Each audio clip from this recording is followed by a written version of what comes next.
Okay, so class start करने से पहले कुछ इंट्रोडक्शन एंड कुछ रूल्स एंड रेगुलेशंस आप लोगों के साथ शेयर करने हैं।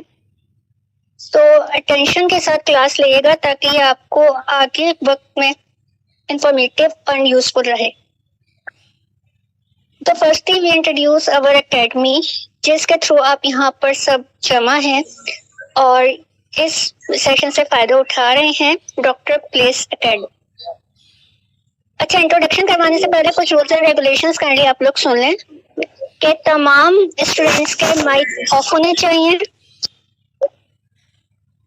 मुझे वॉइस आ रही है, काइंडली माइक ऑफ कर दें।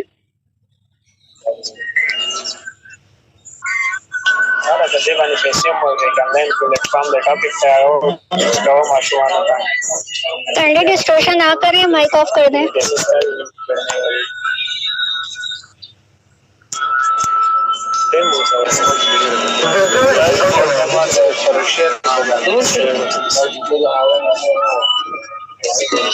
एक तरफ माइक ऑन है, काइंडली माइक ऑफ कर दें। मेडिकल हेल्थ से बच्चे बिना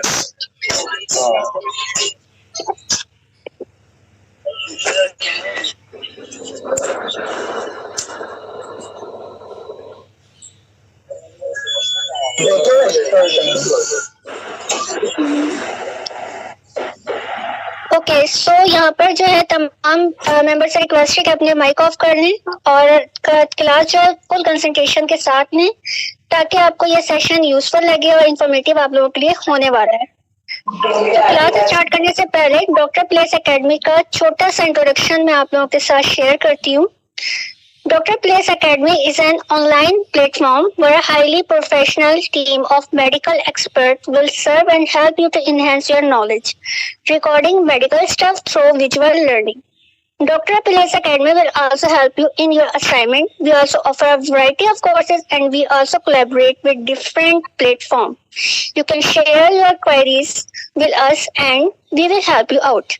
So Dr. Place Academy के थ्रू आप लोगों को तमाम कोर्सेज करवाए जाते हैं जो कि मेडिकल एक्सपर्टीज करवाते हैं, ट्रेनर्स करवाते हैं, जो कि आपके मेडिकल जर्नी में काफी हेल्पफुल एंड यूजफुल होते हैं। इसके अलावा master the OPD free YouTube course, जिसके अंदर लाइव क्लासेस आपको प्रोवाइड की जाती है, x-ray interpretation, ECG interpretation, non invasive ventilation, clinical uses of antimicrobial, electrotherapy and thermotherapy, ultrasound, gynaecology and obs, ultrasound abdomen. इसके अलावा आपको रिकॉर्डेड लेक्चर भी प्रोवाइड किए जाते हैं, CT abdomen, neonatal resuscitation, CT brain, trauma management and ABGs management. ये तमाम आपको master the OPD pre YouTube courses में अवेल हो जाएंगे। काइंडली मुझे बताइएगा वॉइस क्लियर है मेरी?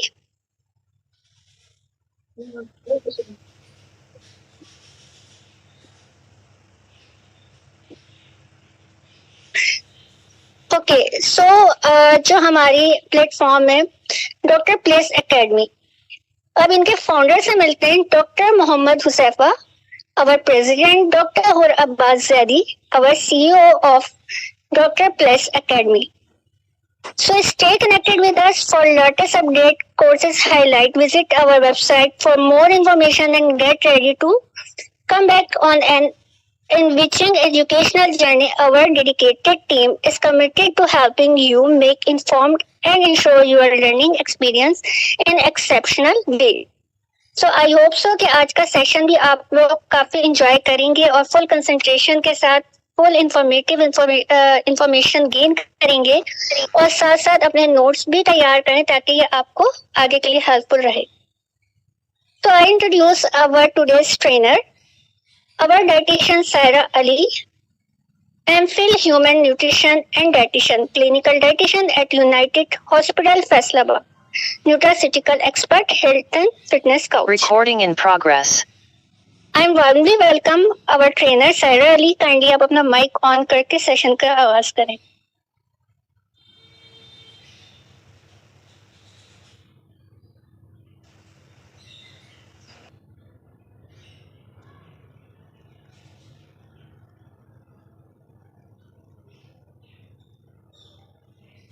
अस्सलाम वालेकुम।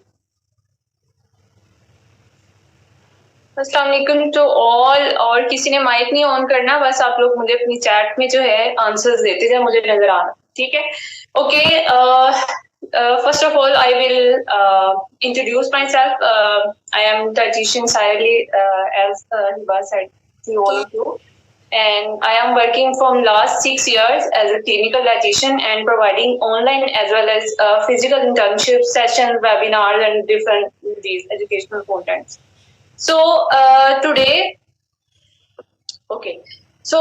the topic of our session is IBS. Basically IBS क्यों इस टॉपिक को चूज किया, एक फ्री सेशन करवाने के लिए, अवेयरनेस फैलाने के लिए, और भी तो बहुत से टॉपिक्स है हमारे पास। हमने क्यों IBS को ही, पहले मुझे बताएं मेरी आवाज क्लियर है ना सबको? सब लोगों को भी आवाज क्लियर है? Okay, that's good. चले, सबसे पहले मैं आप लोगों को थोड़ा सा बताना चाहूंगी कि हमने IBS को ही क्यों चूज किया एज कम्पेयर टू, लाइक मैं डायबिटीज ले सकती थी, मैं ओबेसिटी ले सकती थी, वेट गेन है, हमारे पास डिफरेंट टॉपिक्स है। बेसिकली बात ये होती है कि वो टॉपिक जिसपे हम बहुत कम बात करते हैं और हमारे यहाँ इस चीज पे अवेयरनेस बहुत कम है। हमें सिर्फ ओबेसिटी का पता है, वेट गेन का पता है, हमें मेजर डायबिटीज का, यानी इस तरह के टॉपिक्स का पता है। लेकिन जिन टॉपिक्स पे बात होनी चाहिए और जो बहुत ज्यादा कॉमन होते जा रहे हैं हमारे मुआशरे में, हमारी सोसाइटी में, even in the whole world, हमें इन चीजों का अवेयरनेस एज अ डाइटिशियन हमें उसका आइडिया होना चाहिए। नॉट ओनली डाइटिशियन, अगर आप किसी भी मेडिकल फील्ड से ताल्लुक रखते हैं तो आपको पता होना चाहिए कि IBS है क्या, इसके कॉजेज, सिम्टम्स, किस तरह से डायग्नोज करेंगे, herbal treatments, medical treatments, diet planning, मतलब ईच एंड एवरीथिंग आपको पता होनी चाहिए, ठीक है? तो टाइम में वेस्ट नहीं करूंगी बिकॉज दरम्यान में हमारी 10 मिनट्स की नमाज ब्रेक भी होगी। सो लेक्चर थोड़ा लंबा है, लेंथी, इसलिए मैं स्टार्ट करूंगी, आप लोगों का टाइम भी वेस्ट नहीं करूंगी। सो IBS, व्हाट इज IBS? अच्छा, इसको हम बोलते हैं इरिटेबल बाउल सिंड्रोम, लेकिन बात करते हैं इसको इन्फ्लेमेटरी बाउल सिंड्रोम भी बोल देते हैं, ठीक है? इरिटेबल बाउल सिंड्रोम, और जब ये कंडीशन वर्स हो जाती है तो ये कन्वर्ट हो जाती है आपकी इरिटेबल बाउल डिजीज या फिर इन्फ्लेमेटरी बाउल डिजीज में। देखिए, आप लोगों ने सबसे पहले एक चीज समझनी है कि सिंड्रोम और डिजीज में डिफरेंस क्या है, ठीक है? सिंड्रोम एक ऐसी चीज है जो कि हमारे अपनी ही लाइफस्टाइल चेंजेस की वजह से हमारे बॉडी के अंदर कोई कंडीशन डेवलप होते थे, लाइक डायबिटीज है, ओबेसिटी है, ठीक है? हमारा खाना पीना ठीक नहीं था, फिजिकल एक्टिविटी नहीं है, बहुत ज्यादा जो है आप कोई सीडेंटरी लाइफस्टाइल है आपका, ठीक है? सो उससे क्या होता है, रिजल्ट आपको ओबेसिटी और डिफरेंट डिजीज होती है। तो सेम जस्ट लाइक अगर आपकी ईटिंग हैबिट्स ऐसी है और आप डिफरेंट कंडीशंस का शिकार है, जिसका मैं आगे जाके जिक्र करूंगी, तो आपको ये सिंड्रोम है, ठीक है, बेसिकली। लेकिन यही कंडीशन जब टाइमली आपने इसको क्योर नहीं किया और वो चीजें जिस वजह से आपको IBS हुआ था आपने उसको भी रोका नहीं है, उसको पकड़ा नहीं है जाके, ठीक है, उसकी रूट कॉज को, तो क्या होगा, ये ऐसा ऐसा IBS क्या होगा, IBD में कन्वर्ट हो जाएगा, ठीक है? तो सबसे पहले हमने समझ लिया कि IBS और IBD है क्या। बेसिकली अगर मैं डाइट की बात करूं तो दोनों की सेम होती है, तो इसमें कोई खास डिफरेंस नहीं है, ठीक है? अब IBS जो है क्रोनिक कंडीशन है, ये भी आपको पता होना चाहिए, ये क्रोनिक कंडीशन है। ये ऐसे नहीं है कि जैसे लेट्स सपोज आपको जो है गैस्ट्राइटिस है या फिर आपको किसी भी वजह से स्टमक में जो है इन्फ्लेमेशन हो गई है, आपके किसी भी मतलब बॉडी पार्ट में कोई वक्त तो पे कोई बीमारी आई, आपने उसका ट्रीटमेंट करवाया, वो ठीक होगी। IBS जो है ना बेसिकली क्रोनिक कंडीशन है, ठीक है? और ये बात समझिए, IBS ऐसे नहीं होता कि आप मतलब आपको फौरन से हो जाए, आपको पीछे से मतलब पिछले कुछ महीनों से, कुछ हफ्तों से आपके अंदर कुछ कंडीशंस हो रही होती हैं, आप कंटिन्यूसली स्ट्रेस में है, डिप्रेशन में है, या फिर इसकी डिफरेंट रीजन हो सकती है, उसके रिजल्ट में आपको IBS होता है, ठीक है? अब IBS क्रोनिक कंडीशन है, यानी कि ये नहीं है कि सिर्फ मैं 2 दिन मेडिसिन ले रही हूँ, 3 दिन मेडिसिन ले रही हूँ, 1 हफ्ता मैंने डाइट फॉलो की तो मैं ठीक हो जाऊंगी, ऐसे नहीं होता। ये क्रोनिक कंडीशन है तो इसका ट्रीटमेंट भी लॉन्ग टर्म होगा। अगर डिजीज लॉन्ग टर्म है तो ट्रीटमेंट भी लॉन्ग टर्म होगा, ये पहले आपने बात अपने जहन में बिठा लेनी है। इसका कम से कम जो इलाज है 3 माह से लेकर 6 माह तक जाता है, ठीक है? चले, ये हो गया इंट्रोडक्शन। अब मैं आपको बताती हूँ कि IBS है क्या। बेसिकली IBS और इरिटेबल बाउल सिंड्रोम, इसमें बेसिकली होता क्या है कि आपका जो जीआई ट्रैक है, अब इसमें आपका लोअर जीआई ट्रैक आता है। अब आपका जीआई ट्रैक एक हम टर्म यूज करते हैं अपर, ठीक है, जीआई ट्रैक एक होता है लोअर। अब लोअर में आपके स्मॉल इंटेस्टाइन, लार्ज इंटेस्टाइन, ये मेजर 2 पार्ट्स आ जाते हैं, ठीक है। सो आईबीएस में बेसिकली अब इसमें स्टमक का भी कुछ पार्ट आता है, देन आपकी स्मॉल इंटेस्टाइन है, लार्ज इंटेस्टाइन है। आईबीएस में क्या होगा कि आपकी जो इंटेस्टाइनल मूवमेंट है वो डिस्टर्ब हो, ठीक है। आईबीएस में बेसिकली होता क्या है, डिस्टर्ब बाउल मूवमेंट। अगर आप लोग वाकई में इस सेशन से कुछ सीखना चाहते हैं तो काइंडली नोट्स बना लें, बिकॉज फ्री ऑफ कॉस्ट हम आपसे कुछ चार्ज तो कर नहीं रहे, ठीक है। सो आपके लिए इतनी मेहनत से अगर लेक्चर प्रिपेयर किया गया है तो काइंडली आप लोग भी लेक्चर का एक नोट्स बना लें, जो कि आपके लिए इंशाल्लाह मैं आपको गारंटी के साथ कहती हूँ कि आपके लिए बेनिफिट होगा आपकी लाइफ में, अगर खास तौर पर अगर आप डाइटिशियन, ठीक है। चलेंगे, अब हमने देखा कि आईबीएस इरिटेबल बाउल सिंड्रोम, इसमें क्या होता है कि डिस्टर्ब्ड बाउल मूवमेंट, यानी आपकी जो बाउल की मूवमेंट होती है, आपकी इंटेस्टाइनल जो मूवमेंट है वो डिस्टर्ब हुई हुई है। बाजुकात बहुत स्लो होती है, बाजुकात बहुत फास्ट होती है, और बाजुकात आईबीएस की बेसिकली डिफरेंट टाइप्स होती है। किसी को होता है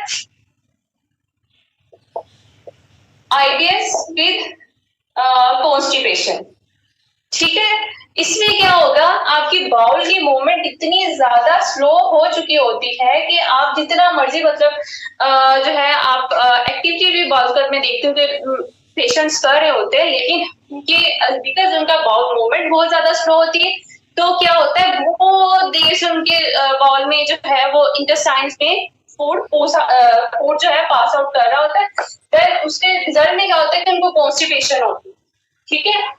अच्छा, फिर एक आईबीएस होता है जिसको हम बोलते हैं आईबीएस डी फॉर डायरिया। ये इसमें क्या होता है कि जैसे आप खाना खाएंगे कुछ देर बाद आपको फील होगा कि आपने वॉशरूम में जाना है और आपको स्टूल पास करने के लिए जो है आपको अर्ज एक फील होगा, ठीक है। और ये शदीद पेन के साथ, ये इसमें भी पेन, इसमें दोनों जो है एक दर्द वाली सिम्टम आपके अंदर आती है, और आपको ऐसे लगता है कि आपका बाउल जो है, आपका पेट जो है वो खाली नहीं होगा जितना मर्जी अब मतलब वॉशरूम, दोनों कंडीशन में, चाहे कॉन्स्टिपेशन है चाहे डायरिया, ठीक है। तो फर्स्ट इसकी सिम्टम ही ये होती है कि आपको जो है आपको फील होता है कि आपका बाउल जो है वो अभी खाली नहीं हुआ, ठीक है। सो सेकंड जो इसमें क्या होता है कि आपके बाउल की मूवमेंट बहुत ज्यादा फास्ट होती है, ठीक है। अब जो थर्ड वन एक आईबीएस की जो टाइप होती है उसको हम बोलते हैं मिक्स, ठीक है।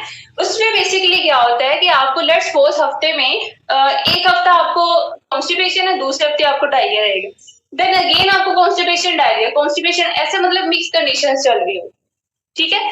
अब जैसे जैसे मैं आपको जो है पढ़ाती जाऊंगी ना, तो आप लोगों ने खुद ब खुद जिस बंदे को अभी मैं बता रही हूँ, आप लोगों में से भी किसी को आईबीएस होगा, ठीक है। रिसर्च के मुताबिक पूरी दुनिया में 2 बिलियन से ज्यादा लोग हैं जो कि आईबीएस का शिकार है, और हमें इसका पता नहीं होता, बिकॉज आईबीएस की जो सिम्टम्स है हमारी बाकी जीआई ट्रैक की जितनी भी सिम्टम्स है, गैस्ट्राइटिस हो गया, अल्सर है, या डिफरेंट तरह की जो बीमारियां होती है उससे बहुत ज्यादा रिलेटेड होती है, उनसे मैच कर रही होती है। सो बहुत का जो है डॉक्टर्स आईबीएस की तरफ आते ही नहीं है, स्टमक के मेडिसिन खिला खिला के ना पेशेंट का बेड़ा गर्क कर देते हैं उसके स्टमक का, जो कि बिल्कुल ठीक होता है। मसला उसके बाउल में होता है, उसके स्मॉल इंटेस्टाइन में, लार्ज इंटेस्टाइन में, और जब ये कंडीशन वर्स होती जाती है वहां पे इन्फ्लेमेशन होती जाती है आपकी स्मॉल और लार्ज इंटेस्टाइन के किसी भी पार्ट में, क्या होता है कि आपको इन्फ्लेमेशन फील होती है, ठीक है। अब इन्फ्लेमेशन जब होगी ना, सोजिश हो जाएगी, तब ये कंडीशन बहुत ज्यादा वर्स हो जाएगी, ठीक है। अब कुछ चीजें ऐसी है, देखिए आप लोग पढ़ लेते हैं, आप लोग इंटरनेट से गूगल भी कर लेंगे, लेकिन जो आप मेरा पर्सनल एक्सपीरियंस है, मैंने पता नहीं कितनी ऐसे पेशेंट्स को डील किया हुआ, सो मैं आपको ज्यादा बेहतर तरीके से एक्सप्लेन कर सकती हूँ कि आईबीएस के पेशेंट्स फील कैसे करते हैं, उनको क्या फील होता है, ठीक है। तो अभी तक हमने क्या क्या पढ़ा, एक दफा रिवाइज कर लेते हैं। इन्फ्लेमेटरी और irritable bowel syndrome, basically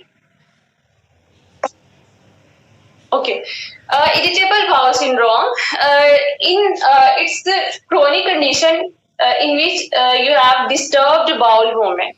बाजुकात bowel movement slow होगी, बाजुकात जो है बहुत ज्यादा फास्ट हो जाएगी। ठीक है, तो फिर हमने देखा कि इसकी टाइप्स क्या क्या होती हैं। आईबीएस आईबीएस विद कॉन्स्टिपेशन, जिसमें आपकी बाउल मूवमेंट बहुत ज्यादा स्लो होती है। आईबीएस विद डायरिया, जिसमें बहुत ज्यादा फास्ट मूवमेंट होती है आपके बाउल की। एंड बाजुकात कुछ पेशेंट्स को मिक्स होता है, यानी क्रोनिक और डायरिया, कभी कॉन्स्टिपेशन और डायरिया। बाजुकात ऐसा होता है कि आपको कुछ कभी कॉन्स्टिपेशन कभी डायरिया, ठीक है, ऐसे मिक्स कंडीशन हो रही होती है।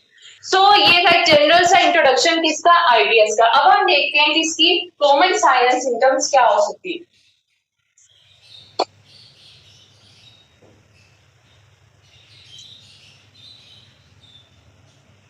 अब सबके जो भी आंसर है ना, सबके आंसर क्वेश्चन में लूंगी, उनके आंसर भी दूंगी एंड पे, सेशन के एंड पे, फिर मुझे पता भी चलेगा कि आप सीख क्या रहे हैं। ठीक है, अच्छा जी, अब हम बात करते हैं कि इसकी कॉमन जो सिम्टम्स हैं, जिससे आप जो है थोड़ी तौर पे गेस कर लेते हैं कि आपके क्लाइंट जो है वो आईबीएस के शिकार है और हमने उनको किस तरह से ट्रीट करना है। ठीक है, so first one is abdominal pain. ठीक है, पेट में दर्द रहती है, और ये पेट में दर्द ऐसी होती है कि आप जो है मतलब क्लाइंट जो है इवन अगर वॉशरूम में चला भी जाता है, गैस भी पास कर देता है, लेकिन उसकी जो पेन है उसको रिलीफ नहीं मिलता। ठीक है, तो ये फर्स्ट सिम्टम होती है कि आपको आईबीएस है। देन अब आप कहेंगे मैम एब्डोमिनल पेन तो बहुत सी कंडीशंस में होता है, तो हमें कैसे पता चलेगा कि पेशेंट को आईबीएस की वजह से एब्डोमिनल पेन है। देन आप सेकंड पे जाए, अब साथ में पेन है, साथ में आपको गैस है, बहुत ज्यादा ब्लोटिंग है। ठीक है, ऐसे लगता है जैसे पेट सख्त हुआ है, फूला हुआ है, बहुत ज्यादा गैस होती है। और खास तौर पे अगर आप कोई ऐसी चीज देखिए, आईबीएस जो है ना एक ऐसी कंडीशन है जिसमें हर पर्सन को डिफरेंट फूड ग्रुप से एलर्जी हो सकती है। एलर्जी तो मैं नहीं कहूंगी, मतलब डिफरेंट फूड ग्रुप से आपको मसला हो सकता है। ठीक है, कुछ लोगों के लिए लेट्स सपोज कैबेज जो है वो खा लेते हैं, उनको कोई इश्यू नहीं होता आईबीएस के पेशेंट को। कुछ ऐसे पेशेंट्स हैं जो खाते हैं फौरन गैस और पेट में दर्द, स्टमक पेन, मतलब डिफरेंट कंडीशन उनको जो है वो शो होना स्टार्ट हो जाते हैं। सो हर पर्सन को अपना डिफरेंट होता है। तो आपने जो है जब आईबीएस के पेशेंट को देखना है ना, तो उसकी जब आप उससे हिस्ट्री लेंगे, उससे पूछेंगे भी कि आप कौन सा फूड ग्रुप लेते हैं जिससे आपको लगता है कि आपकी कंडीशन वर्स हो रही है। अच्छा जी, अब जो है जो थर्ड, अब आप देखिए एब्डोमिनल पेन भी बहुत सी कंडीशन में आपको होती है। ठीक है, किसी को वैसे डायरिया हो गया तो पेट में दर्द होती है, कॉन्स्टिपेशन की वजह से भी बाद लोगों को पेट में दर्द होती है, और गैस और ब्लोटिंग का मसला होता है। अब अगर जो है आपको फील होता है म्यूकस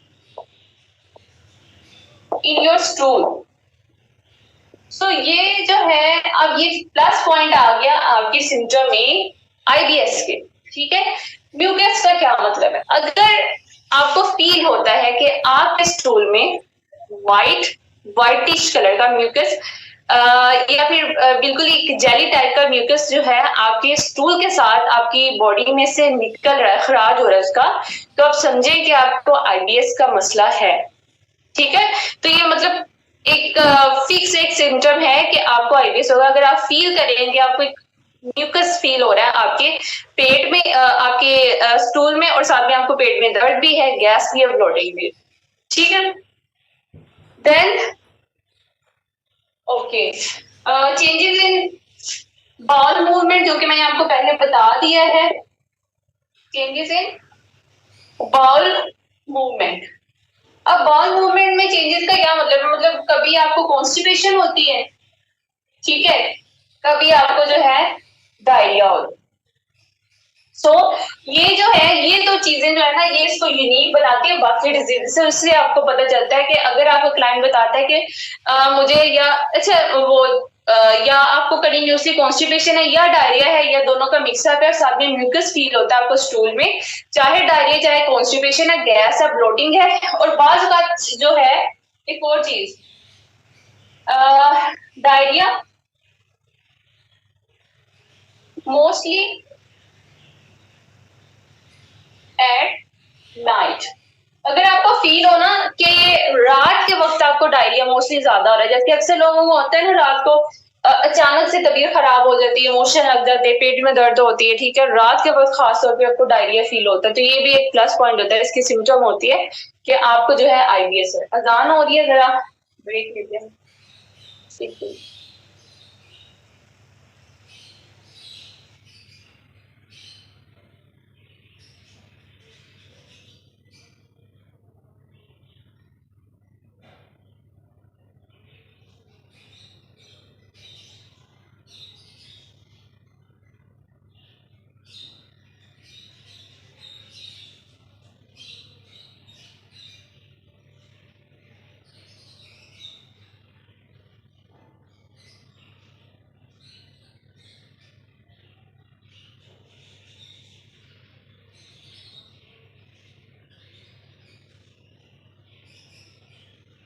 Recording stopped.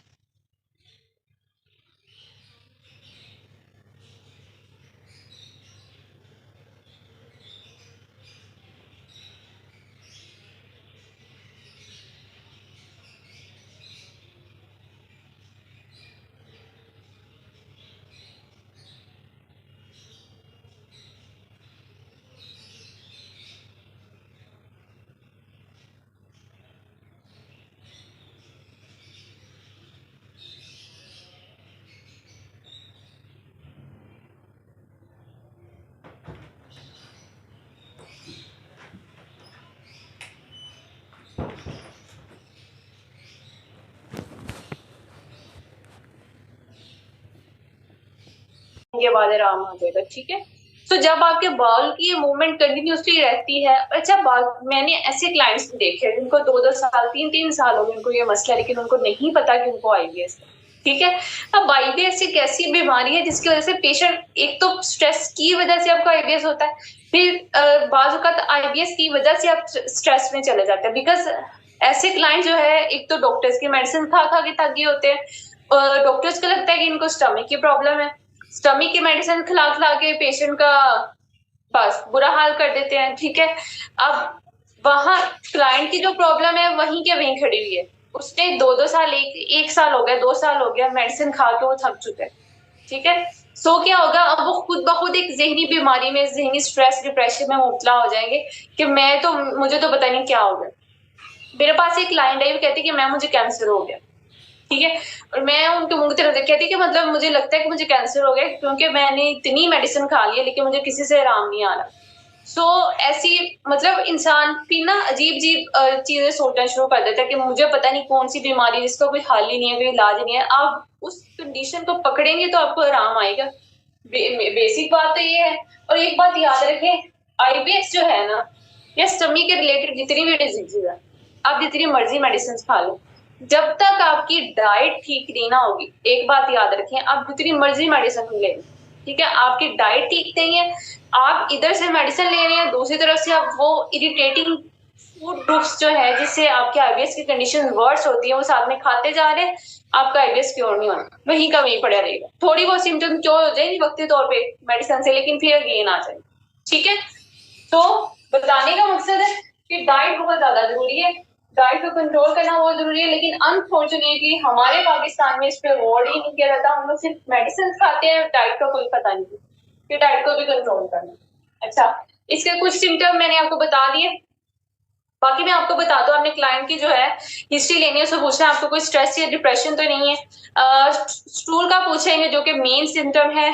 उसके अलावा जो है वेट लॉस, अगर क्लाइंट आपको बताए कि पिछले कुछ अरसे में मेरा वेट लॉस होना स्टार्ट हो गया, ठीक है, डाइट मेरी नॉर्मल है जैसे मैं ले रही हूँ, लेकिन मेरा वेट, वो ऑफ कोर्स उसकी डिफरेंट रीजन होती है, ठीक है। सो अच्छा, अब अगर क्लाइंट को बात का जब कंडीशन वर्स हो जाती है ना, तब ये आईबीएस जो है काफी अरसे से आप उससे ट्रीट नहीं करवा रहे, सो अब क्या होगा, आपको वोमिटिंग भी स्टार्ट हो जाती है, और इसको हम बोलते हैं अनएक्सप्लेन्ड वोमिटिंग, ठीक है।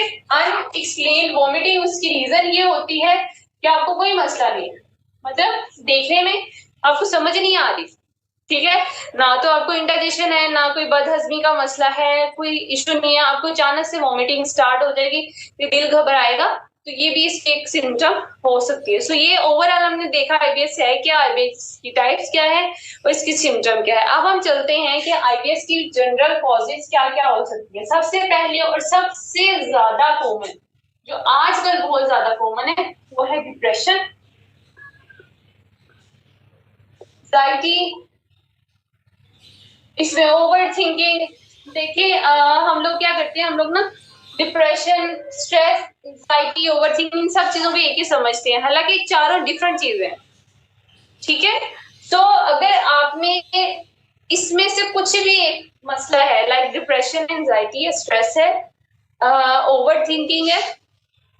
ओवर थिंकिंग क्या होती है?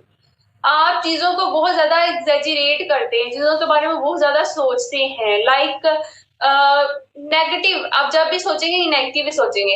लेट्स सपोज मैंने बाजार जाना है, तो मैं सोचूंगी कि आज मेरे से बाजार नहीं जा जाएगा, आज ये हो जाएगा, आज ये मसला हो जाएगा। लेट्स सपोज मैंने कोई काम करना है, तो मैं उसके नेगेटिव इम्पैक्ट्स को सोचूंगी कि इससे मुझे ये हो सकता है, ये हो सकता है। मैं कभी भी पॉजिटिव चीज के बारे में नहीं सोचूंगी, ठीक है। तो ये ओवर थिंकिंग होती है। अब ओवर थिंकिंग आप समझ लें कि इसकी फिर नेक्स्ट स्टेजेस आ जाती है, जिसमें स्ट्रेस है, देन बंदा जो है एंजाइटी, देन डिप्रेशन। और डिप्रेशन जो है ना, डिप्रेशन में बंदा जो है खुदकुशी भी कर लेता है। आपने अभी थोड़े दिन पहले मौलाना तारिक जमील के बेटे का सारा वो देखा हुआ जो इंसिडेंट्स हुआ है, ठीक है। तो उसमें क्या था, वो उनका बेटा शदीद किस्म के डिप्रेशन का शिकार था। डिप्रेशन एक ऐसी बीमारी जो आपको आपके ब्रेन को ना कुछ सोचने नहीं देती, ठीक है। आपको समझ नहीं आ रहा था आप क्या करें। सो कभी भी हमने इन चारों चीजों को मिक्सअप नहीं करना। उसकी कंडीशन पूछिए, क्लाइंट कैसा है, कैसे आपको रिस्पोंड करता है, आपको उसकी रिस्पोंडिंग से पता चल जाएगा कि वो इन चारों में से किसी एक चीज का शिकार है या नहीं। सो सबसे कॉमन सिम्टम कॉज है स्ट्रेस, डिप्रेशन, एंजाइटी, ओवरथिंकिंग, कुछ भी इसके रिलेटेड कोई मेंटल डिसऑर्डर है। देन कोई बैक्टीरियल इन्फेक्शन, इसमें एच पाइलोरी सबसे कॉमन है बेसिकली। अगर आपको कोई बैक्टीरियल इन्फेक्शन हो जाए तो भी आपको आईबीएस हो सकता है। याद रखिए, अगर बैक्टीरियल इन्फेक्शन है और आपको पता लग गया कि बैक्टीरियल इन्फेक्शन हुआ वाला है, आपको आईबीएस हुआ हुआ है, ठीक है। सो अगर आपने उसको पकड़ लिया तो आपका आईबीएस ठीक हो जाएगा। अदरवाइज आपका H pylori, let's suppose example दे रही हूँ, एच पाइलोरी, हेलिकोबैक्टर पाइलोरी, इसकी वजह से आपको जो है आईबीएस हुआ, ठीक है। अब आप समझ रहे हैं कि क्लाइंट को, आपको ये तो समझ आ गई कि आईबीएस है, लेकिन यहाँ पे नहीं पहुंचे आपने सिर्फ उसको जो है उसको ट्रीट किया, उसकी रूट कॉज को नहीं पकड़ा, तो एच पाइलोरी तो अपना काम करता रहेगा, ठीक है। तो ट्रीटमेंट में वो चीजें भी देखनी है, इसके लिए ब्लड टेस्ट करवाते हैं या स्टूल का सैंपल लेते हैं, तो उससे पता चल जाता है। अगर पॉजिटिव आएगा एच पाइलोरी होगा पेशेंट को, अदरवाइज नेगेटिव, ठीक है। देन अगर आपकी जो है चेंजेस इन गट माइक्रोब्स, आप सबको पता है कि आपकी जो गट है ना, आपकी जो इंटेस्टाइन है, ठीक है। आपकी, मैं सबके बेटा क्वेश्चन लेती हूँ, अभी आप लोग अपने जेहन में सारे क्वेश्चन रखें। पॉजेस के बाद हम एक वक्फे पे जाएंगे, ब्रेक लेंगे 10 मिनट्स की नमाज के लिए, उसके बाद दोबारा ज्वाइन करेंगे, ठीक है। अच्छा, चेंजेस इन गट माइक्रोब्स, आपकी जो इंटेस्टाइन है ना, इसमें होते हैं आपके हेल्दी बैक्टीरिया। इन बैक्टीरिया का काम ये होता है कि आपका अनडाइजेस्टेड फूड मटेरियल, अब आपको पता है हमारी फूड जो है बेसिकली डिफरेंट प्रोसीजर से गुजर के हमारी इंटेस्टाइन तक पहुंच रही होती है। जब वो लार्ज इंटेस्टाइन तक जाती है ना, तो कुछ ना कुछ पार्टिकल्स अनडाइजेस्टेड रह जाते हैं, ठीक है। अब वहां पे होते हैं हमारे हेल्दी बैक्टीरिया। उन बैक्टीरिया ने क्या करना है, उस अनडाइजेस्टेड फूड को फर्मेंटेशन उसकी करनी है, ताकि खाना जो है अनडाइजेस्टेड रह गया था वो उसको डाइजेस्ट करेंगे, फर्मेंटेशन करेंगे, उसके नतीजे में कुछ गैसेस भी प्रोड्यूस होती है। ये तो एक नॉर्मल कंडीशन है, लेकिन जब ये माइक्रोब्स की क्वांटिटी जो है वो ऊपर नीचे हो जाती है, ठीक है। लेट्स सपोज आपके जो है ये हेल्दी माइक्रोब्स कम हो गए, इसकी डिफरेंट रीजन हो सकती हैं। लाइक आप जो है, आपको पता है कि आप एक हाई फाइबर डाइट नहीं ले रहे, आप बहुत ज्यादा जंक फूड का इस्तेमाल कर रहे हैं, आप जो है इसके अलावा कुछ ऐसी एंटीबायोटिक्स ले रहे हैं, आप जो है या फिर कोई पेन किलर्स ले रहे हैं, मतलब डिफरेंट कंडीशन, इसकी स्ट्रेस या डिप्रेशन में भी आपके माइक्रोब्स डिस्टर्ब होते हैं, कंडीशन या इनकी अमाउंट ज्यादा हो जाएगी, कम हो जाएगी। तो अगर इनमें चेंजेस आ जाएगी तो उस वजह से भी आपकी इंटेस्टाइनल जो सारा प्रोसीजर हो रहा था ना, डाइजेशन का, अब्जॉर्प्शन का, ये सारा डिस्टर्ब होता है। ठीक है, सो ये इसकी कॉज है, लेकिन ये मतलब ज्यादा कॉमन नहीं है। सबसे ज्यादा कॉमन ये वाली स्ट्रेस और डिप्रेशन। ठीक है, इसके अलावा अगर मैं कुछ रिस्क फैक्टर्स की बात करूं, अगर आप जो है फीमेल है तो आप बहुत ज्यादा प्रोन है किसके, आईबीएस के, एज कंपेयर टू मेल्स। और एक रिसर्च के मुताबिक 80% जो है जो आईबीएस के पेशेंट आते हैं ना डॉक्टर्स के पास, 70 to 80% फीमेल्स होती है और ओनली 20 to 30% मेल्स होते हैं। उसकी वजह क्या होती है? फीमेल्स जो होती है ना, फीमेल्स में हार्मोनल इम्बैलेंस बहुत ज्यादा होते हैं। हर जो फीमेल है ना, उसको मोस्टली लाइफ की लाइफ स्पैन किसी भी लाइफ स्टेज में आपको जो है मतलब अंडर 50, ठीक है, 50 साल से पहले कोई जो फीमेल है मोस्टली कभी ना कभी जो है हार्मोनल इम्बैलेंस का शिकार होते हैं, उसके हार्मोन्स ऊपर नीचे होते हैं। ठीक है, अब जब आपके हार्मोनल इम्बैलेंस होंगे तो आप बहुत ज्यादा प्रोन हो जाएंगी इसके आईबीएस के, बिकॉज जब आपके हार्मोन्स प्रॉपर अमाउंट में रिलीज नहीं हो रहे होते तो आपका डाइजेस्टिव सिस्टम भी इससे डिस्टर्ब होता है।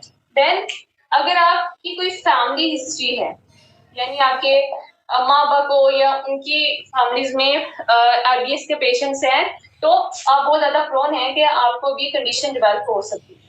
ठीक है, इसके अलावा स्ट्रेस और डिप्रेशन मैंने आपको बता दिया। इसके अलावा अगर आप यंग है, ठीक है, अगर आप यंग है अंडर एज 50 साल से कम है आपकी उम्र, तो भी आप बहुत ज्यादा आपने इसका रिस्क बढ़ जाता है, चांसेस बढ़ जाते हैं कि आपको आईबीएस हो सकता है। ठीक है, तो ये कुछ जनरल कॉजेस हैं जिसके बारे में मैंने आपको बता दिया कि आप आईबीएस क्या है, टाइप्स क्या है, सिम्टम्स क्या है, कॉजेस क्या है। एक दफा एक चीज मैं आपको बता दूं, आईबीएस का कोई डायग्नोस्टिक टेस्ट नहीं है, अभी तक तो कोई इजाद नहीं हुआ। ठीक है, जैसे आपको स्टमक अल्सर होता है या गैस्ट्राइटिस है या फिर डिफरेंट, जैसे आपको स्टोन हो जाते हैं आपके गॉल ब्लैडर में, तो आप क्या करते हैं, आप एब्डोमिनल अल्ट्रासाउंड करवाते हैं जिसमें आपके पूरे जीए ट्रैक का जो है वो सारा पता चल जाता है कि क्या इश्यू चल रहा है। आईबीएस एक ऐसी कंडीशन है जिसका कोई फिलहाल तो डायग्नोस्टिक टेस्ट नहीं है। जब पेशेंट बहुत ज्यादा क्रोनिक आप कह लें कि वर्स्ट कंडीशन में आईबीडी में चला जाता है ना, तो इसके भी डिफरेंट सैंपल्स लिए जाते हैं आपके गट के अंदर से, लेकिन वो एक बहुत तकलीफ तो एक एडवांस किस्म का प्रोसीजर है जो कि चंद ही पेशेंट्स के लिए किया जाता है जो लास्ट स्टेज पे पहुंचे होते हैं, लेकिन आमतौर पे इसका कोई डायग्नोस्टिक टेस्ट नहीं है। हाँ, फिजिकल साइंस एंड सिम्टम्स से डॉक्टर्स को आइडिया हो जाता है कि इसको आईबीएस है। और कोई अच्छा डॉक्टर होगा, कोई तजुर्बाकार डॉक्टर होगा ना, तो उसको सिर्फ सिम्टम से और क्लाइंट की जो है उससे सिर्फ एक दफा बात करने से उसको समझ आ जाएगी कि इसको इश्यू क्या है। ठीक है, सो ये था हमारा इसको लेक्चर को हम इंशाल्लाह स्टार्ट करेंगे 10 मिनट्स के बाद। मैं पूरे 10 मिनट के बाद क्लास जो है वो स्टार्ट कर दूंगी, आप लोग भी नमाज पढ़े उसके बाद स्टार्ट करते हैं।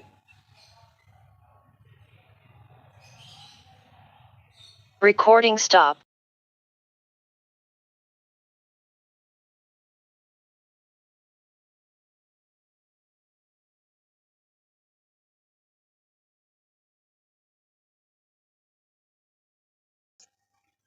स्टार्ट करते हैं क्लास, ठीक है।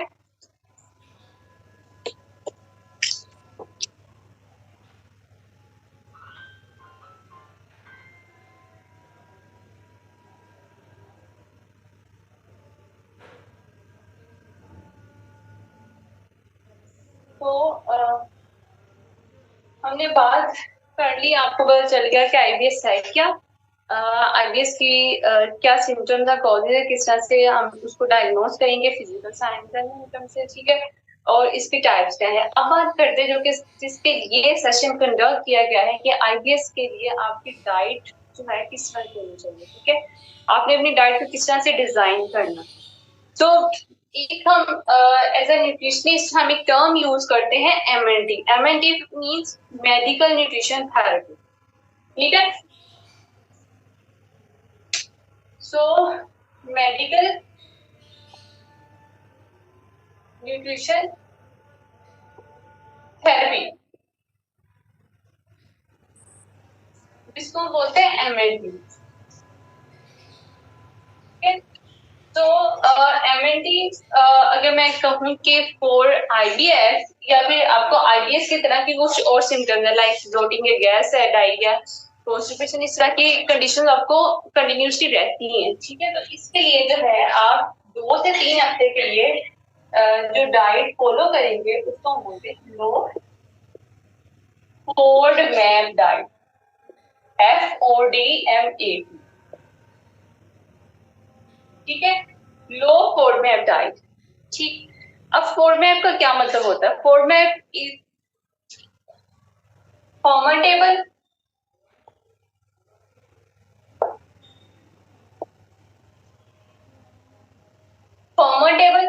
ओलिगोसैकेराइड्स। अच्छा, ओलिगोसैकेराइड्स क्या होते हैं सबको पता है ना? अभी जितने भी लिख रहे हैं ना, ये कार्ब्स की टाइप्स हैं, ठीक है। आपको पता है आपके कार्बोहाइड्रेट्स डिफरेंट टाइप्स के होते हैं, डिपेंडिंग अपॉन कि उनकी चेन लेंथ क्या है, उनमें कितने बॉन्ड्स हैं, ठीक है। उसके अकॉर्डिंग हम इसको डिफरेंट, आपने केमिस्ट्री में पढ़ा होगा, ठीक है, हम इसको डिफरेंट टाइप्स में डिवाइड करते हैं। So fermentable oligosaccharides, disaccharides,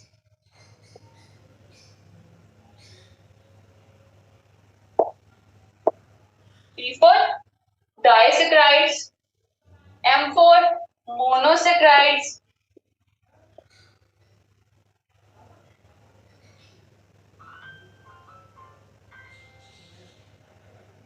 and polyols, polyols।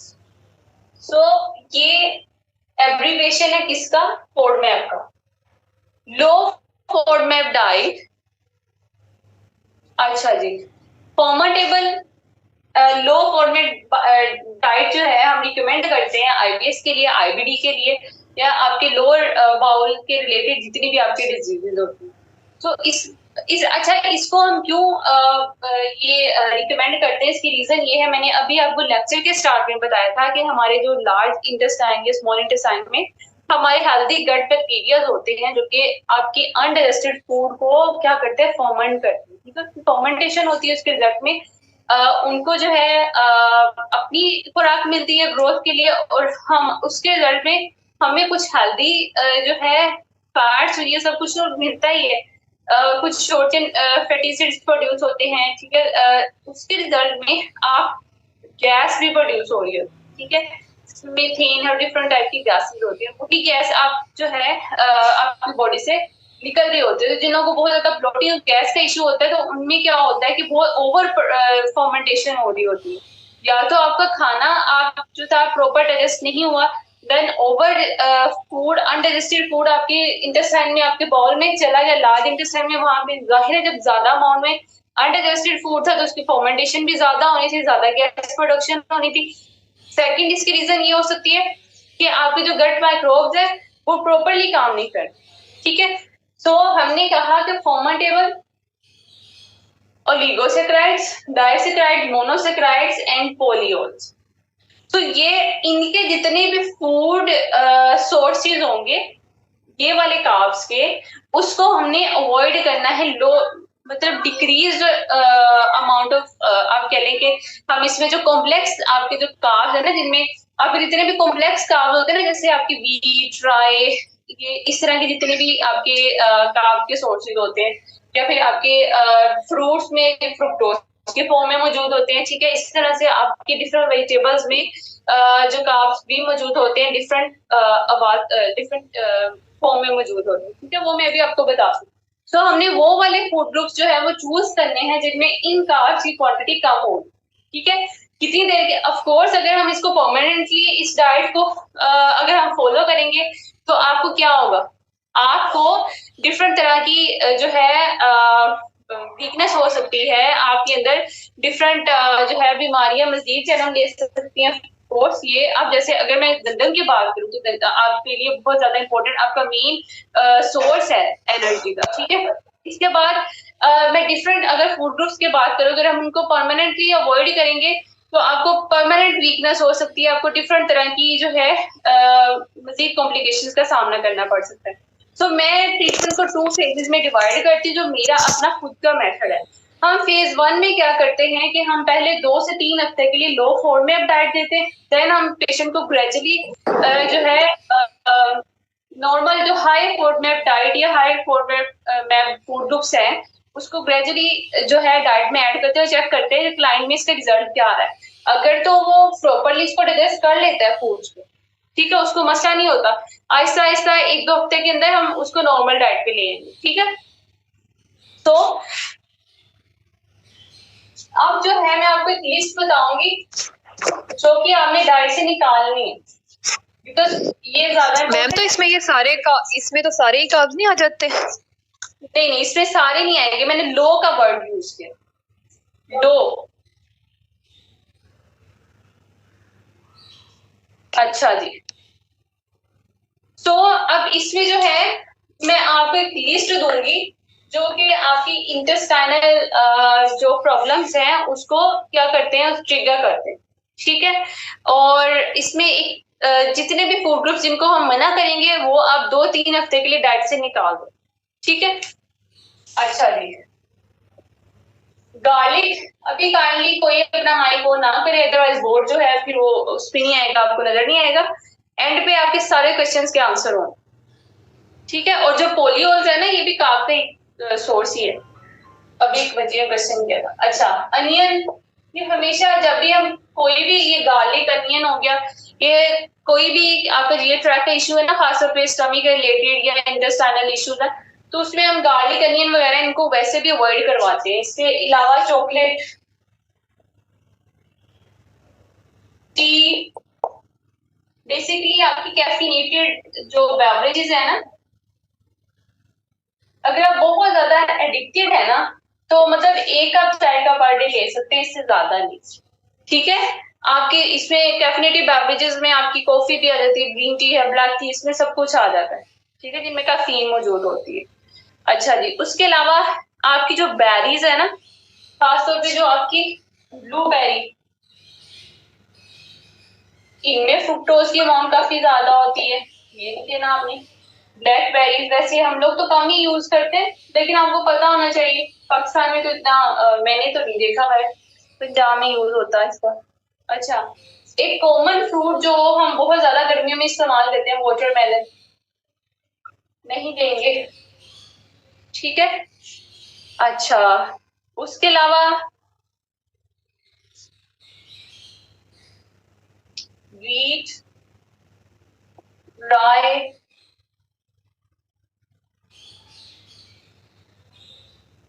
अच्छा जी, आपके बीन्स, जितने भी बीन्स है, लिग्यूम्स, क्योंकि इनसे बहुत ज्यादा, एक तो इनसे तो नॉर्मल बंदे को इतनी ज्यादा गैस होती है, ठीक है। आलमंड्स, एवोकाडो,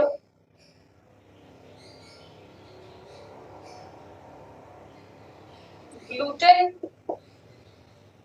बेस्ड प्रोडक्ट्स आपकी जिसमें ग्लूटेन ज्यादा होता है ना, अगर किसी को बहुत ज्यादा ग्लूटेन एलर्जी है या बहुत ज्यादा ग्लूटेन से मसला है व्हीट प्रोडक्ट में, तो इसको अवॉइड करें, ठीक है। इनको लिखे फिर मैं आपको बाकी बताती हूँ।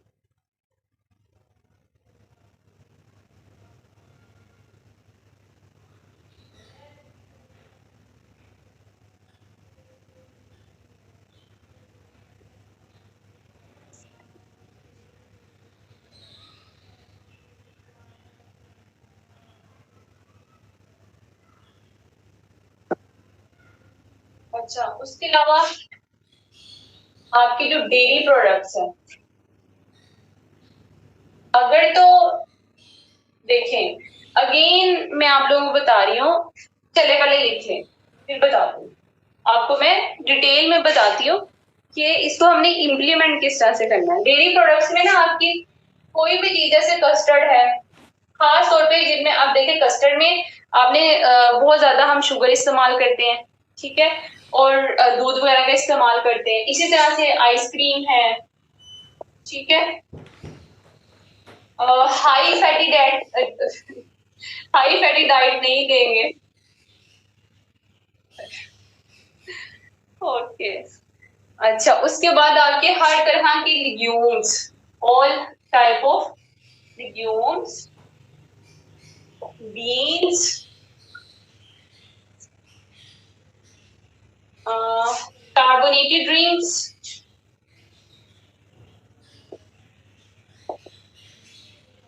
स्पाइसी।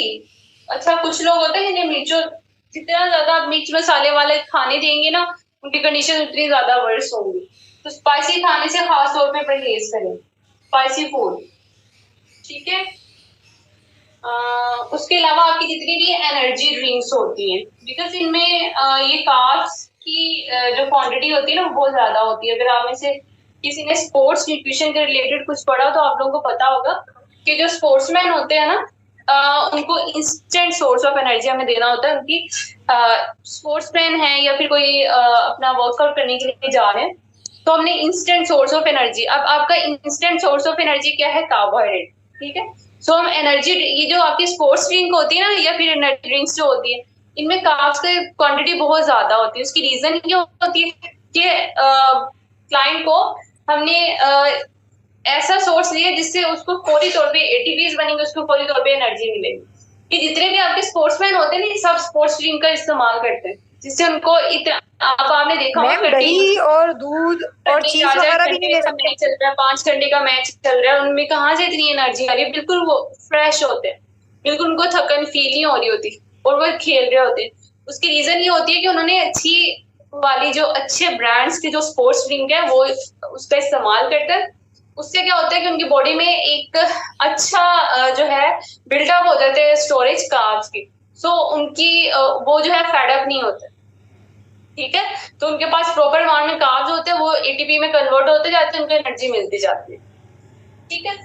तो ये कुछ फूड ग्रुप्स है। इसके अलावा आपका कोकोनट वाटर नहीं देंगे। अच्छा, इसके अलावा जो है ना आपकी क्रूसीफरस वेजिटेबल्स, वो भी नहीं देंगे, क्रूसीफरस वेजिटेबल्स भी नहीं देंगे। मैम ये लास्ट में क्या बोला है, समझ नहीं आई। स्पोर्ट्स ड्रिंक्स, नो मैम, इसके बाद। अच्छा, वो मैं लिखने लगी हूँ। आपकी क्रूसीफरस वेजिटेबल्स में ना आपकी ये ब्रोकली, स्पिनच, आपकी सब पत्तों वाली सब्जियां भी आ जाती है इसमें, ठीक है। ये सारी ऑलमोस्ट इसमें मौजूद होती है। लेटस है, ठीक है,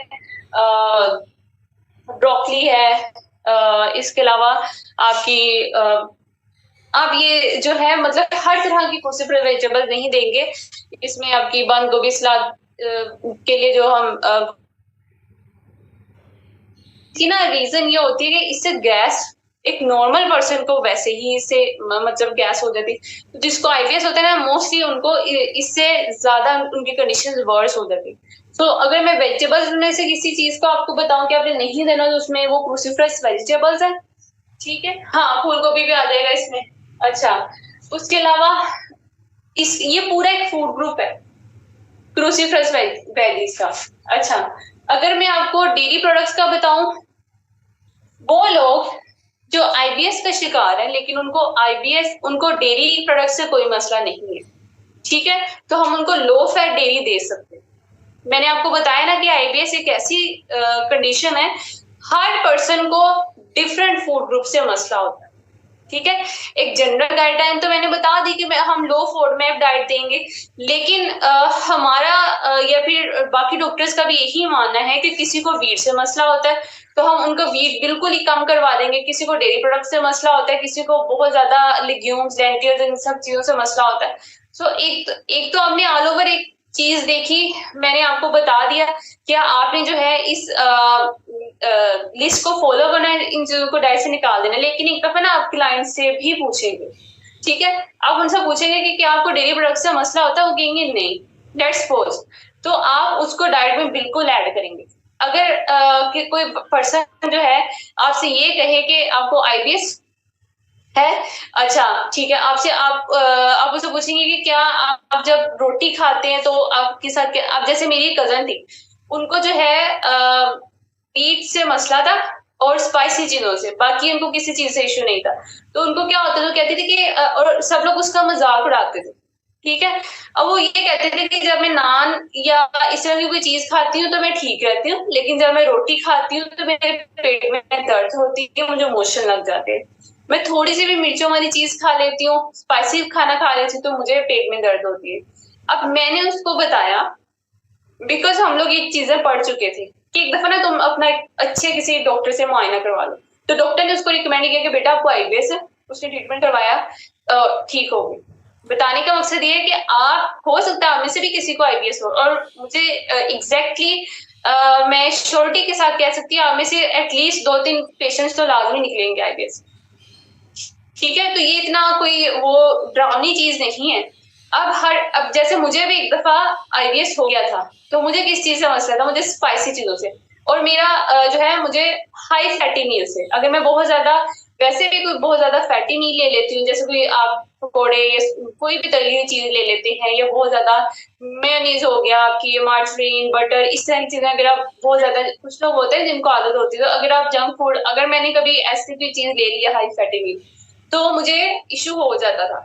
ठीक है, तो फिर मुझे ऐसा ऐसा समझ आई कि मुझे आईबीएस तो है, लेकिन मुझे इन फूड ग्रुप से मसला है, तो मैंने उनको अपनी डाइट से निकाल दिया। तो आहिस्ता आहिस्ता आपकी कंडीशंस ठीक होना शुरू हो जाती हैं। ठीक है, अब आपको एक जनरल मैंने आपको गाइडलाइन बता दी, लेकिन आप क्लाइंट से लाजमी पूछेंगे। अगर वो कहते हैं कि मुझे वीट से मसला नहीं है, वीट को उसकी डाइट में ऐड करें। अगर वो कहता है कि मुझे है, तो उसको निकाल दें 1-2 हफ्ते के लिए, 2-3 हफ्ते के लिए। ठीक है, जितनी देर तक आप देखेंगे उसकी कंडीशन की स्टेज पे। ठीक है, अच्छा जी। अब जो है मैं आपको एक दफा फूड ग्रुप्स, मतलब ग्रुप वाइज एक दफा बता देती हूँ। अगर आपने डेयरी देनी है तो बिल्कुल आप लो फैट या स्किम डेयरी प्रोडक्ट्स देंगे। लो फैट या स्किम डेयरी प्रोडक्ट्स कौन सी होती हैं, जिनके ऊपर से बलाई, हम आपने अक्सर घरों में देखा होगा, हमारे घरों में प्रैक्टिस होती है, जिनके घर में खुला दूध आता है, उसको हम बॉईल करते हैं। बॉईल करने के बाद हम उसको फ्रिज में रख देते हैं। क्या होता है कि उसके ऊपर बलाई की तय आ जाती है, हम उसको उतार लेते हैं। तो ये जो है, ये प्रोसीजर हम इसको लो फैट मिल्क कहेंगे। अगर आप ये प्रोसीजर 2 से 3 दफा कर लेंगे तो उसको हम स्किम मिल्क बोलेंगे। उसी दूध से अगर हम दही बनाएंगे, ठीक है, तो वो जो योगर्ट होगा आपका लो फैट योगर्ट होगा। तो रिकमेंडेड है कि आप योगर्ट का और दूध का तो इस्तेमाल करें, लेकिन चीज का इस्तेमाल ना करें।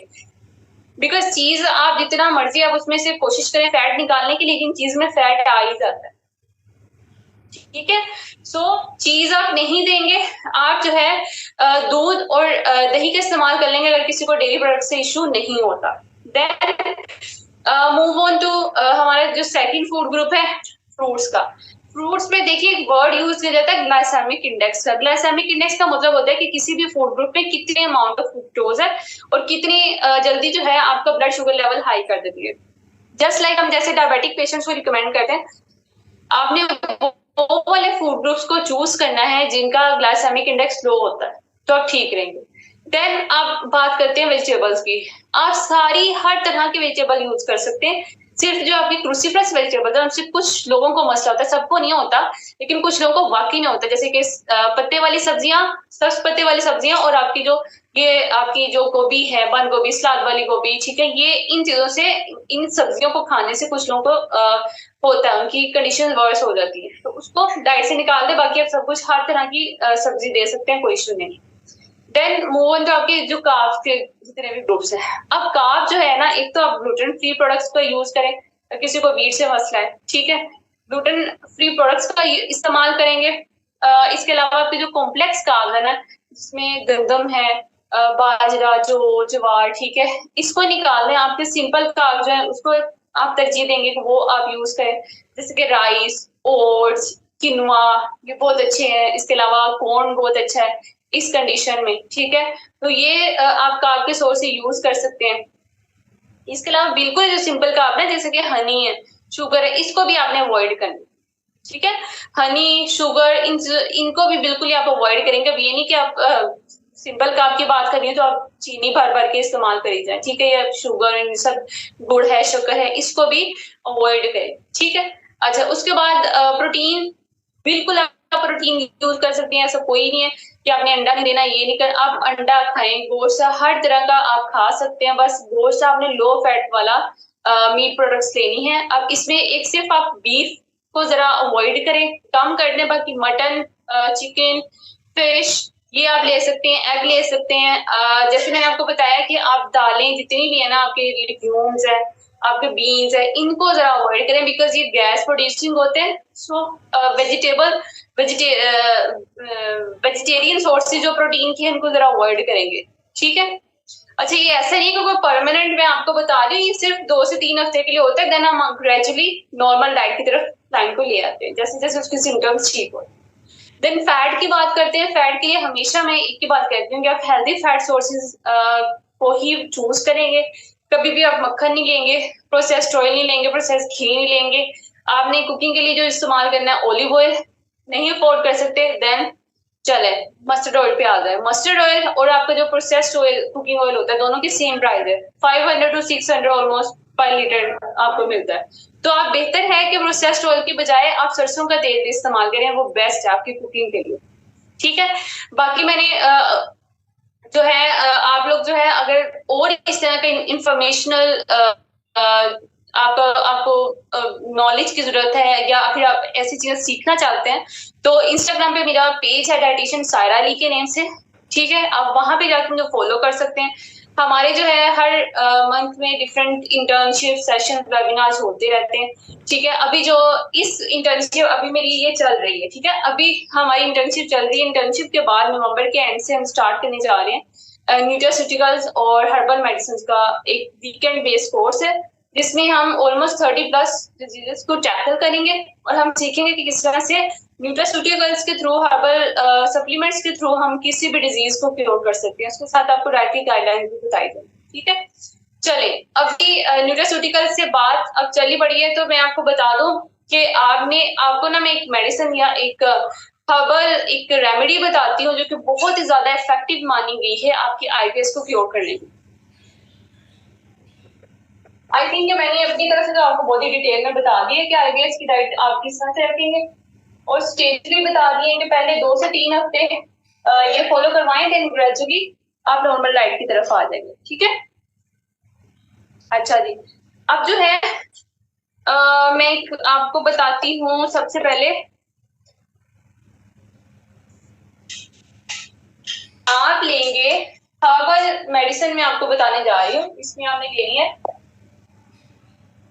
बड़ी इलायची,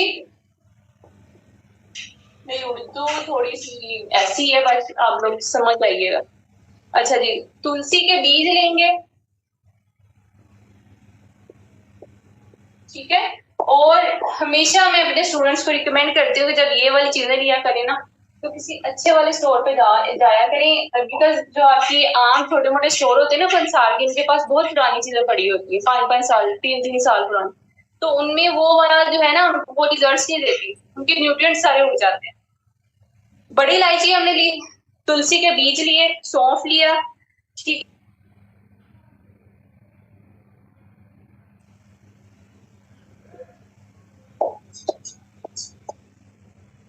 और इसबगोल का छिलका जाएगा। इसबगोल बाय द वे बहुत अच्छा है आपके इसके आईबीएस के लिए। मैं आपको एक सैंपल डाइट प्लान बताती हूँ तो उसमें बताती हूँ कि आपने इसका इस्तेमाल किस तरह से करना। लास्ट में हम इसमें डालेंगे वही दाना, ठीक है। 6 चीजें हमने इसके अंदर डाली है, सबका बना लिया पाउडर। मैम लास्ट में क्या? वही दाना, वही दाना, ठीक है। अच्छा, क्वांटिटी में डालनी है, मैं बताती हूँ। इसको आपने लेना है सबको हम जाए इक्वल क्वांटिटी में लेना। लेट्स सपोज मतलब अगर मैं 20 ग्राम ये ले रही ना तो सारे ही 20-20 ग्राम लेंगे। हम वजन लेंगे 1/2 टीस्पून सुबह, 1/2 टीस्पून शाम में, खाने के बाद, खाने से 15 मिनट के बाद आप ये मेडिसिन ले लेंगे। बड़ी इलायची, तुलसी के बीज, सौंफ, मुलट्ठी, इसबगोल का छिलका और बही दाना, सबको हम वजन लें, पाउडर बना लें। पाउडर बनाने के बाद बेशक इसके कैप्सूल्स बना लें, बेशक आप इसको एज इट इज यूज कर लें, टीस्पून में यूज करेंगे, टेबल स्पून नहीं कह रही, टीस्पून कह रही। 1/2 टीस्पून सुबह, 1/2 टीस्पून शाम, खाने से 15 मिनट के बाद, खाने के 15 मिनट के बाद। तो कि अगर आप एक महीना रेगुलरली यूज करते हैं आपको खुद ब खुद रिजल्ट्स मिल जाते हैं। अगेन बता रही हूँ, आईबीएस एक ऐसा मर्ज है जिसके इलाज के लिए आपको कम से कम 3 से लेकर 6 माह तक प्रॉपर इसका ट्रीटमेंट करवाना पड़ता है। ठीक है, ये ऐसी कंडीशन नहीं है जो फौरन आपकी जो है 1 हफ्ते में या 4-5 दिन में क्योर हो जाए। ठीक है मैम ये पानी के साथ लेना है? देर काफी होती जा रही है।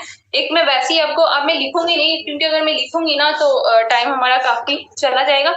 मैं आपको एक वैसे ही ना एक सैंपल डाइट प्लान बताती हूँ कि अगर आपके पास आईबीएस का पेशेंट आया है तो जनरल एक डाइट प्लान हम किस तरह से डिजाइन कर सकते हैं। सबसे पहले जो हम डाइट प्लान बनाते हैं ना, हमारा दिन का आगाज होता है प्री ब्रेकफास्ट।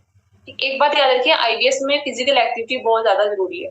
अच्छा, दिन का आगाज होता है हमारा फिजिकल एक्टिविटी प्री ब्रेकफास्ट से। सो प्री ब्रेकफास्ट में जो है हम कोई भी ड्रिंक ऐड करते हैं। Pre morning breakfast morning drink होती है, तो मैं यहाँ पे जीरा वाटर दे सकती हूँ। जीरा भी बहुत अच्छा आपकी डाइजेशन को इम्प्रूव करता है। अदरवाइज आप जो है दालचीनी का पानी भी दे सकते हैं। ठीक है, जीरा वाटर किस तरह से देते हैं, रात को हमने 1 छोटा चम्मच जीरा का लिया, 1 गिलास पानी में भिगो दिया और सुबह क्या करेंगे, उसको छान के पानी को पी लेंगे। ठीक है, अच्छा उसके बाद क्या करेंगे, आपने करना है वर्कआउट। कम से कम जो है आप एटलीस्ट 45 मिनट, अगर आप ओवर वेट है 45 मिनट, नॉर्मल वेट है तो 30 मिनट्स के लिए वॉक एंड एक्सरसाइज करेंगे। उसके बाद आ जाता है आपका ब्रेकफास्ट। तो ब्रेकफास्ट में ओट्स बेस्ट है। ठीक है, जिनको आईबीएस है ना उनके लिए ओट्स बहुत ही ज्यादा एक अच्छा सोर्स है कार्ब का। तो आप ओट्स का चीला बना सकते हैं। ठीक है, अगर आपको डेयरी से मसला नहीं है, आप ओट्स का वैसे जो है यूज कर सकते हैं एज पुडिंग बना के। ठीक है, ओट्स का पोरिज बना सकते हैं। उसके साथ एप्पल ले लें, बॉइल्ड एग ले लें, तो आपका मुकम्मल एक ब्रेकफास्ट बन जाएगा।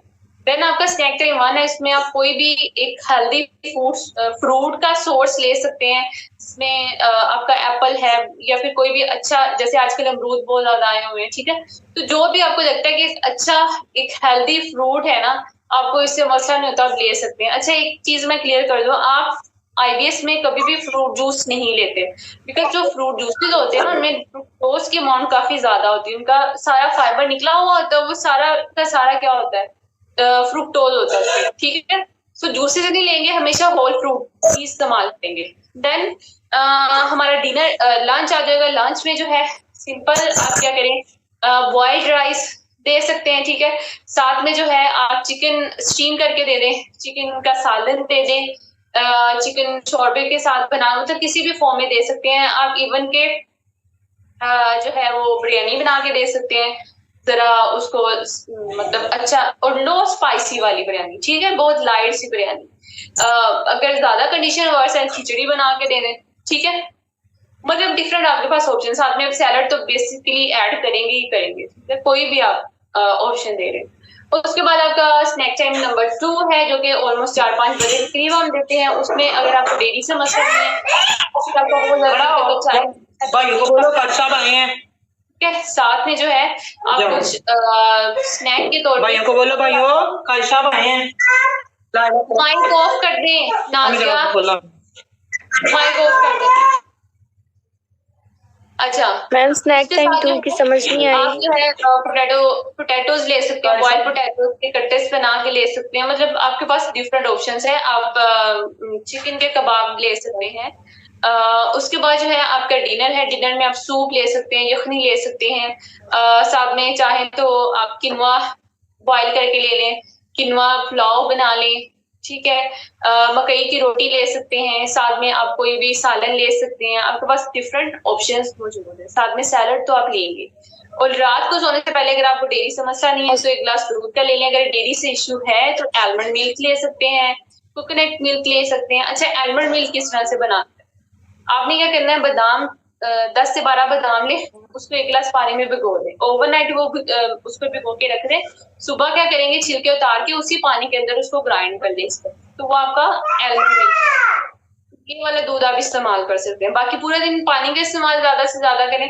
और ये मेडिसिन का सारी जो मैंने आपको गाइडलाइंस बताई है उसका इस्तेमाल करेंगे तो इंशाल्लाह आपको जो आईबीएस से क्योर तो बात बता दो, जिन लोगों को जीएट ट्रैक का इशू होता है, खासतौर पे स्टमक इशू है, इंटेस्टाइनल इशू है, तो उनमें आयरन की एब्जॉर्प्शन बहुत कम हो जाती है। ठीक है, जब आपकी आयरन की एब्जॉर्प्शन कम होती है तो आपको मोस्टली जो लोग परमानेंट मतलब ज्यादा देर के लिए जिनको जीएट ट्रैक के इश्यूज हैं या आईबीएस है, तो उनको मोस्टली हमने देखा है कि उनको एनीमिया होता है। ठीक है, तो हमने उनको साथ में सप्लीमेंट्स भी रिकमेंड कर देने हैं। अच्छा, एक और मोस्ट इम्पोर्टेंट लास्ट थिंग, अगर आपको आईबीएस डायरिया रहता है आपको, ठीक है, तो आप क्या करेंगे, आप कॉम्प्लेक्स कार्ब्स वाला डाइट प्लान फॉलो करेंगे, जिसमें आप कॉम्प्लेक्स कार्ब्स ऐड करेंगे। जिन लोगों को डायरिया होता है ना, उन लोगों के लिए आपने जो है, एक तो इसबगोल बहुत अच्छा, उसको दही में डाल के दे दें, ठंडे दूध के साथ दे दें। ठीक है, अच्छा, अब अगर किसी को कॉन्स्टिपेशन रहती है तो वो अगेन इसबगोल इस्तेमाल करेगा गर्म दूध के। ठीक है, तो एक तो इसबगोल बहुत अच्छा है। अगर किसी को डायरिया, मुस्तकिल डायरिया वाली आईबीएस है, तो वो जो है सिंपल कार्ब्स को ज्यादा प्रेफर करें, लाइक बिस्किट्स है, रस है, आपकी डबल रोटी जो आप सिंपल ब्रेड शॉप से लेके आते हैं। ठीक है, इसके अलावा आपके मैदे से बनी हुई रोटी, इन चीजों को ज्यादा प्रेफर करें। मैम आपकी आवाज नहीं आ रही। आई थिंक आपके बेटा नेट में इशू होगा, मेरी तरफ से बिल्कुल ठीक सिग्नल्स है। और हमारा ये लास्ट पॉइंट मैं आपको बताने लगी, जिसको कॉन्स्टिपेशन होती है ना, तो कॉन्स्टिपेशन के लिए आपने एक फाइबर रिच डाइट लेनी होती है, जिसमें हम कॉम्प्लेक्स कार्ब्स, ज्यादा से ज्यादा सब्जियां, फ्रूट्स, इन सब चीजों का इस्तेमाल करते हैं। और कॉन्स्टिपेशन के लिए मैं वैसे आपको रेमेडी बता देती हूँ। अगर किसी को भी कॉन्स्टिपेशन है किसी भी वजह से, आपने सुबह, दोपहर, शाम खाने के बाद 1 टीस्पून इसबगोल का छिलका पानी के साथ ले लें, खाने के 10 मिनट के बाद। आपकी कॉन्स्टिपेशन चाहे जितनी मर्जी पुरानी है, आपकी कॉन्स्टिपेशन ही रहेगी, इंशाल्लाह ठीक हो जाएगी। ठीक है, सो ये था हमारा